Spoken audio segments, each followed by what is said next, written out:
Have you ever felt कि आप किसी रिलेशनशिप में सब कुछ दे रहे हो, फिर भी अंदर से एम्प्टी सा फील होता है। आप सोचते हो, मैं इतना करती हूँ फिर भी मुझे समझा क्यों नहीं जाता। ऐसा लगता है जैसे प्यार तो है, एफर्ट्स भी हैं, पर कनेक्शन मिसिंग है। गैरी चैपमैन की द 5 लव लैंग्वेजेस एक बहुत सिंपल पर लाइफ चेंजिंग बात समझाती है। Most relationships fail not because there is no love, but because love is being expressed in the wrong language.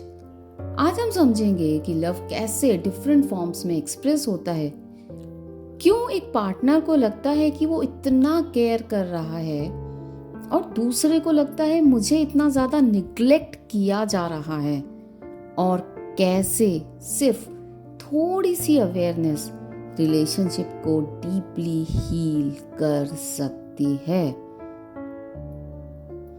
About the book and author, Gary Chapman एक marriage counsellor हैं। उन्होंने decades तक couples के साथ काम किया और एक रिपीटेड पैटर्न नोटिस किया। लोग जेन्युइनली अपने पार्टनर से प्यार करते थे, लेकिन फिर भी इमोशनल डिस्कनेक्ट एक्सपीरियंस कर रहे थे। ही कंक्लूडेड, हर इंसान ना एक पर्टिकुलर लव लैंग्वेज में प्यार समझता और महसूस करता है, और अगर आप रॉन्ग लैंग्वेज बोल रहे हो तो सामने वाला आपका प्यार, आपका लव महसूस ही नहीं कर पाता। बुक ना एक बहुत ब्यूटीफुल कॉन्सेप्ट इंट्रोड्यूस करती है, इमोशनल लव टैंक का। जैसे कार को चलने के लिए फ्यूल चाहिए, वैसे ही रिलेशनशिप को चलने के लिए इमोशनल फुलफिलमेंट चाहिए। जब लव टैंक फुल होता है, इंसान सिक्योर और काम फील करता है, छोटी बातों को पर्सनली नहीं लेता और डिसएग्रीमेंट्स के बीच में भी कनेक्शन महसूस करता है। जब लव टैंक एम्प्टी होता है तो छोटी छोटी बातें भी इरिटेट करती हैं, डिस्टेंस और मिसअंडरस्टैंडिंग्स बढ़ने लगते हैं। अक्सर लोग सोचते हैं कि रिलेशनशिप में प्यार खत्म हो रहा है, जबकि रियलिटी ये होती है कि प्यार भी होता है, उसे एक्सप्रेस भी किया जा रहा होता है, पर उस तरीके से नहीं जिससे सामने वाला प्यार महसूस कर पाए, जिसकी वजह से इमोशनल टैंक फिल नहीं हो रहा होता। और यहीं पर गैरी चैपमैन एक बहुत इंपॉर्टेंट सवाल उठाते हैं, आखिर इमोशनल लव टैंक फिल होता कैसे है। उनके इयर्स ऑफ काउंसलिंग एक्सपीरियंस ने ये क्लियरली दिखाया कि हर इंसान को प्यार महसूस करने का तरीका अलग होता है। जो चीज एक पर्सन के लिए प्यार का स्ट्रॉन्गेस्ट एक्सप्रेशन होती है, जरूरी नहीं कि वही चीज दूसरे के लिए भी सेम इम्पैक्ट क्रिएट करे। काउंसलिंग के दौरान उन्होंने देखा कि कपल्स एक ही कंप्लेन बार बार रिपीट कर रहे थे, चाहे उनकी बैकग्राउंड, एज या लाइफ स्टेज कोई भी हो। लोग कहते थे, मैं तो इतना प्यार करता हूँ, इतना प्यार करती हूँ, फिर भी my partner is always unhappy. वो कहते हैं कि मैं केयर नहीं करता, जबकि मैं पूरी कोशिश करता हूँ। तब गैरी चैपमैन ने रियलाइज किया कि प्रॉब्लम एफर्ट्स की तो थी ही नहीं, प्रॉब्लम इंटेंशन की भी नहीं थी। प्रॉब्लम सिर्फ इतनी थी कि एक पार्टनर अपनी लैंग्वेज में प्यार दे रहा होता था, जबकि दूसरे को किसी और लैंग्वेज में प्यार समझ आता था।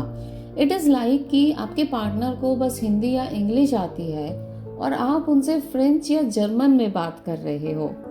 इसी ऑब्जर्वेशन के बेस पर गैरी चैपमैन ये कहते हैं, हर इंसान का एक प्राइमरी इमोशनल लैंग्वेज होता है, एक स्पेसिफिक तरीका जिसके थ्रू प्यार उनके दिल तक पहुंचता है। और इसीलिए उन्होंने प्यार को 5 डिफरेंट लव लैंग्वेजेस के थ्रू एक्सप्लेन किया। ये 5 लव लैंग्वेजेस कोई कैटेगरीज या लेबल्स नहीं हैं, बल्कि ये वो इमोशनल रूट्स हैं जिनसे होते हुए प्यार इमोशनल लव टैंक को एक्चुअली फिल करता है।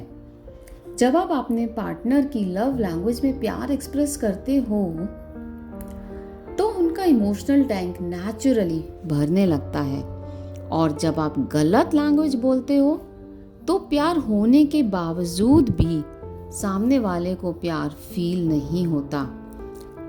इसलिए रिलेशनशिप को हील करने के लिए इंसान को बदलने की जरूरत नहीं होती, सिर्फ ये समझने की जरूरत होती है प्यार कौन सी लैंग्वेज में समझ आता है। अब हम इन 5 लव लैंग्वेजेस को एक एक करके समझेंगे रियल लाइफ एग्जाम्पल्स के साथ, ताकि आप अपने रिलेशनशिप के पैटर्न को थोड़ा और क्लियरली देख पाएं। Love language 1, words of affirmation. Gary Chapman कहते हैं कि कुछ लोगों के लिए प्यार का मतलब होता है वर्ड्स।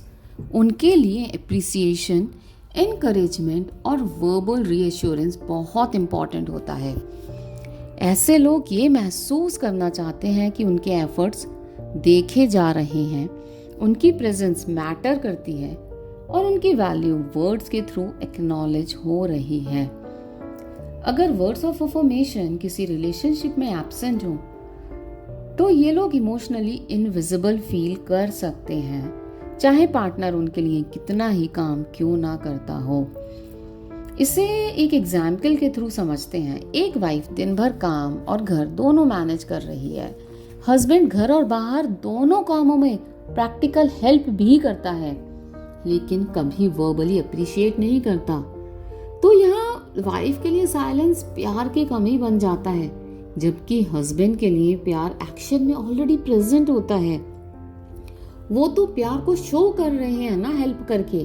तो यहाँ अगर हस्बैंड सिंपल सेंटेंसेस जैसे मैं तुम्हारी मेहनत अप्रिशिएट करता हूँ, तुम बहुत इम्पोर्टेंट हो हमारे लिए, I see how much you do, या I am proud of you, तुम इतना कुछ मैनेज करती हो, उनके लव टैंक को इंस्टेंटली फिल कर देते हैं। एक sincere line can emotionally transform the relationship. Love language 2, quality time.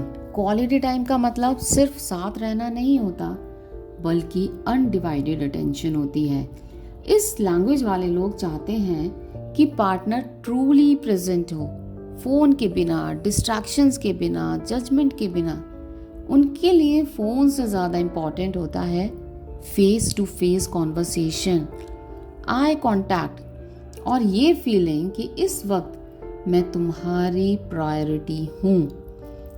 Example, अगर एक कपल रोज साथ डिनर करता है लेकिन कॉन्वर्सेशन फोन और टीवी के बीच में लॉस्ट हो जाता है, तो जिस पर्सन को क्वालिटी टाइम चाहिए वो इमोशनली डिस्कनेक्टेड फील करेगा।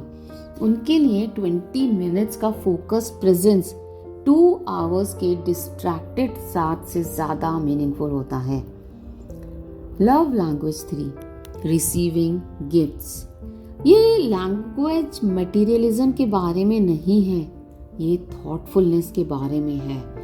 इस लैंग्वेज वाले लोग गिफ्ट्स को एक सिंबल की तरह देखते हैं जो ये कहता है मुझे याद रखा गया, आई वॉज रिमेम्बर्ड। एक छोटी सी चीज जैसे फेवरेट चॉकलेट, एक हैंड रिटन नोट या बिना ओकेजन का सरप्राइज उनके लिए इमोशनल सिक्योरिटी क्रिएट करता है। काउंसलिंग में इतनी बार ना लोग मुझे बोलते हैं कि उनके पार्टनर को गिफ्ट ही चाहिए होता है, कितने मटीरियलिस्टिक हैं। तो आई मेक देम अंडरस्टैंड, अगर ये आपके पार्टनर की लव लैंग्वेज है तो गिफ्ट उनके लिए ऑब्जेक्ट नहीं है, ये एक इमोशन का सिंबल होता है। अगेन, अगर इसे मटेरियलिस्टिक चीज समझकर ये लैंग्वेज निग्लेक्ट हो जाए तो पार्टनर ये फील कर सकता है कि मैं इम्पोर्टेंट नहीं हूँ।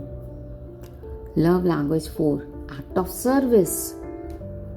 यहाँ पार्टनर्स के लिए प्यार का मतलब होता है एक्शन। उनके लिए हेल्प, सपोर्ट और रिस्पॉन्सिबिलिटी शेयर करना सबसे बड़ा एक्सप्रेशन ऑफ लव होता है। जैसे कि अगर एक पार्टनर एग्जॉस्टेड है और दूसरा बिना बोले काम में हेल्प कर दे तो मैसेज क्लियर होता है, आई केयर अबाउट यू। वर्ड्स या गिफ्ट्स यहाँ काम नहीं करते, या एक्शन ही लव होता है। Love language 5, physical touch. इस लैंग्वेज में प्यार टच के थ्रू फील होता है। फिजिकल टच का मतलब सिर्फ इंटीमेसी नहीं होता, इसका मतलब होता है emotional reassurance, holding hands, hugs, gentle touch. ये सब एक साइलेंट मैसेज देते हैं, I am here with you. बहुत इंपॉर्टेंट पॉइंट, ये सिर्फ इंटीमेसी के बारे में नहीं है। A comforting touch in stress can communicate more than words.